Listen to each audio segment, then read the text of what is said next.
picture a town where original artwork isn't locked behind temperature-controlled glass. Right, with some security guard hovering nearby. Exactly. Instead, it just sits in a free wooden box on a street corner. Or, imagine a world-famous jazz festival where the headlining acts are manipulating frantic electronic drum beats. Beats that sound absolutely nothing like traditional jazz, by the way. Yeah, nothing at all like it. So a very warm welcome to you, our listener, wherever you are joining us from today. We are so glad to have you with us for this deep dive. We really are. There's so much great stuff to cover. There is. Today, our mission is to cut through all the noise of those endless event calendars. We want to extract the absolute best of what's happening on the Swiss Riviera. Specifically, looking at the towns of Vevey and Montreux for the summer and autumn of 2026. Right. For you, the busy learner who wants the ultimate cultural roadmap, we are breaking down how this small stretch of lakefront balances quirky local street art, the world's first food museum, and a legendary global music festival. It is a pretty wild mix when you step back and look at it. It really is. And I want to assure you right at the top, this audio journey is entirely focused on the art, the music, and the shared human experiences of this beautiful region. Wow. We are leaving the politics at the door for a pure, unadulterated celebration of culture. Which is exactly what we need right now, honestly. And that contrast, between the high end and the hyper-local, it's what makes the Riviera so compelling. Oh, definitely. Like looking through the culture Vevey agenda for 2026, you see a town that actively resists the traditional museum model. Yeah, they really push back against it. They do. Vevey treats its own streets as a living exhibition. And that completely changes the mechanism of how a local population interacts with visual culture. I was actually struck by how deliberately they reject that stuffy gallery model. I mean, take the Pictobello event as a prime example. Oh yeah, the 22nd edition is this summer. Right. And instead of hanging framed paintings in some sterile white room, they have artists creating custom works directly on the windows of local shops. Such a cool concept. It is. There is this one installation called Turbo Jardin. It's by a local artist, Helene Bezola, who runs Maison en Maison. It's running all summer in the Passage des Eight. And the best part is, you aren't buying a ticket or stepping into a hushed room to see it. Exactly. You are just encountering this massive, vibrant art piece while you're, grabbing a coffee or walking to the train. It forces this collision between mundane daily routines and creative expression. And, it actually goes further than just looking at art on a shop window. Oh, right, the church project. Yes, the Église Saint-Clair. In July, they implemented this project called the Boîte à Dessin, basically the drawing box. The mechanics of this drawing box are just fascinating to me. I mean, we are all familiar with those little free library boxes, right? Yeah, the ones on suburban street corners. Exactly, where you take a paperback and leave a paperback. Well, Vevey has adapted this exact decentralized model, but for original art. It's wild to think about. You walk up to this box, open it, and you can just take an original drawing that someone else left for absolutely no cost. Wait, really? Nothing at all? Nothing. Or, you can leave one of your own works. They even set up these creative workshops right there on site. Oh, that's clever. Yeah, so you can generate a piece to contribute to the ecosystem immediately, right there on the street. Which fundamentally disrupts the traditional economic barriers of the art world. I mean, it completely removes the curator. Right, that gatekeeper who decides what is quote-unquote good or worthy. And it removes the gallery taking a 50% commission, too. It feels less like a traditional art exchange and more like, a localized analog version of open source software. Oh, that's a great way to put it. Or even the underlying concept of a blockchain, It's a completely decentralized, peer-to-peer exchange of human creativity. It really is. But this leads me to wonder something. When we take art out of the curated gallery and put it in shop windows and free wooden boxes on the street, does it fundamentally change how we value the art itself? I think it shifts the metric of value entirely.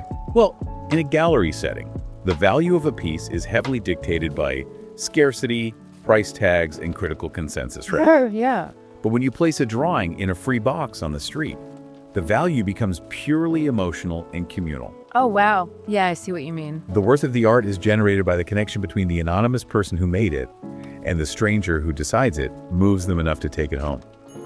It reinforces this idea that human creativity is a reflex, not just a luxury asset to be traded. A reflex, I love that. And you see that kinetic creative reflex everywhere in Vevey. Like in August, they host the 32nd International Street Artists Festival. Right, the whole Vieilleville area just transforms. Yeah, the Old Town is suddenly flooded with jugglers, mimes, and acrobats from all across the globe. But what makes this cultural agenda so dense is that Vevey isn't just focused on these temporary, forward-looking street performances. No, not at all. It is simultaneously anchoring itself in some very deep, specific history. Yeah, and that historical anchoring is crucial to understanding the region. Like the exhibition at the Musée de la Confrérie de Vignerons. Oh, the on-scene exhibition running through August. Exactly. It's this detailed display of the costumes from the Fête des Vignerons, the Wine Growers Festival.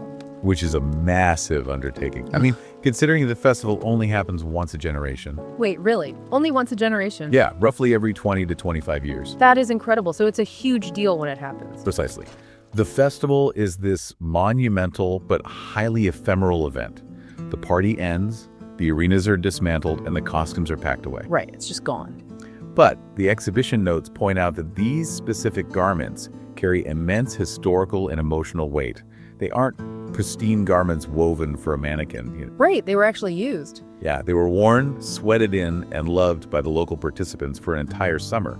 So by displaying them, the museum is taking a fleeting generational moment and making the physical residue of that joy tangible again.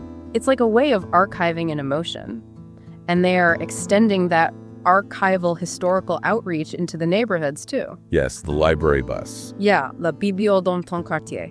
It physically drives into local neighborhoods, bringing 1,000 books in 80 different languages. 80 languages. That's just staggering. It is. And our sources specifically mention stops at places like the EVAM foyer. Right, the Vord establishment for the reception of migrants. Exactly. They operate these foyers as housing centers for asylum seekers and migrants. By bringing an 80-language library directly to their doors, Vevey is actively using literature as a mechanism for integration and welcome. It is a highly deliberate piece of social engineering through culture. And right alongside that modern integration, the City Council Room is hosting the Cycle Couvrot lectures. Oh yeah, tracing the history of the Couvrot family. Right. The sources describe them as a Calvinist Walloon family. And for context, the Walloons are a French-speaking ethnic group native to regions in present-day Belgium. Because of their Protestant Calvinist beliefs, many fled persecution in the 16th century. The Couvrot family settled in this region and became massively influential in local politics and international trade. And that influence lasted all the way through the 20th century, right? Exactly. It's a deep legacy. It really is an incredibly dense civic tapestry. I mean, in a single afternoon, you can learn about 16th century Walloon migration, take an anonymous drawing from a decentralized art box, and watch a global street performer on the cobblestones. It's a lot for one town. It is. But if Vevey is democratizing visual art and history, tearing down the walls of the traditional museum, that concept actually acts as the perfect intellectual bridge. A bridge to what? To how the city approaches something even more foundational than art. Ah, okay. You are talking about the Alimentarium. I am indeed. Situated right on the Crêpe de Mai with those stunning views of Lac Léman. It is a gorgeous spot. Beautiful. And according to the sources, the Alimentarium is actually the world's first museum dedicated entirely to food. Yeah, it was completely renovated back in 2016, and its mechanics are what make it truly fascinating. How so? Well, it abandons the traditional museum setup of static historical plaques. No boring labels. Thank goodness. Right. Instead, it utilizes interactive terminals, projections, and video content to guide visitors through 3 distinct sectors. Okay, what are the sectors? Food, society, and body. The goal isn't just to look at old cooking pots. The goal is to fundamentally deconstruct the act of eating. Okay, wait, let me play devil's advocate here for a second. Because the concept of a food museum feels inherently contradictory to me. Contradictory how? Well, museums, mechanically speaking, exist to preserve objects against the ravages of time, right? We preserve ancient Roman mosaics or Renaissance sculptures behind temperature-controlled glass. Right, to keep them safe. But food is literally designed for destruction. We consume it, and it disappears.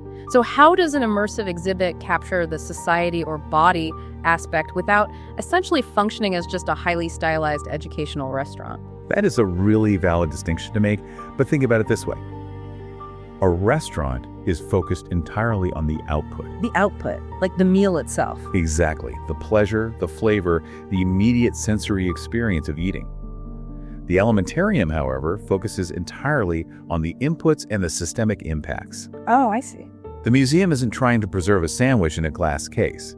It uses its interactive terminals to create what the curators call a new conscience. A new conscience, what does that actually mean? It means making the invisible supply chains of our diets visible. Okay, so how does that actually work in practice within those three sectors? Like, what am I looking at when I walk in? We'll take the body sector. Eating is something you do 3 times a day, mostly on autopilot. Yeah, definitely guilty of that. We all are. The exhibits here break down the exact biological, chemical, and neurological mechanisms of digestion. It shows you how a specific protein actually alters your cellular structure. Wow, so it gets really granular. Very granular. Then you move to the society sector that zooms out from the cellular to the global. Like global trade. Exactly. It tracks how the demand for a single ingredient, like sugar or a specific spice, has dictated global trade routes, urban planning, and socioeconomic hierarchies for centuries. That's crazy to think about, a spice changing the shape of a city. It really is. And finally, the food sector examines the environmental origins and ecological footprint of agricultural production itself. So it takes an action that feels highly personal and temporary, like eating an apple, and forces you to realize that you are participating in a permanent biological process. Yes. And a global economic web, and a long-term environmental cycle. It takes the ephemeral ingredient and reveals its permanent consequences. Exactly. It essentially uses technology to map out the hidden geography of our daily routines. I love that, the hidden geography. Well, if the alimentarium forces us to rethink the hidden mechanisms and supply chains of the physical ingredients we consume, the Montreux Jazz Festival is doing the exact same thing with how we consume musical genre. Oh, absolutely. Because just a few miles down the lake from Vevey, we have one of the most famous stages on Earth. The 61st edition of the Montreux Jazz Festival, running from July 2nd to the 17th, 2026. So looking at the mechanics of the festival, there are 2 main venues we are focusing on here. You have the legendary Auditorium Stravinsky, which offers both seated and standing tickets, right? And it is known for its incredible acoustic warmth. Then you have the Montreux Jazz Lab, which is a standing-only venue. That one captures a much more kinetic, club-oriented electronic energy. Definitely.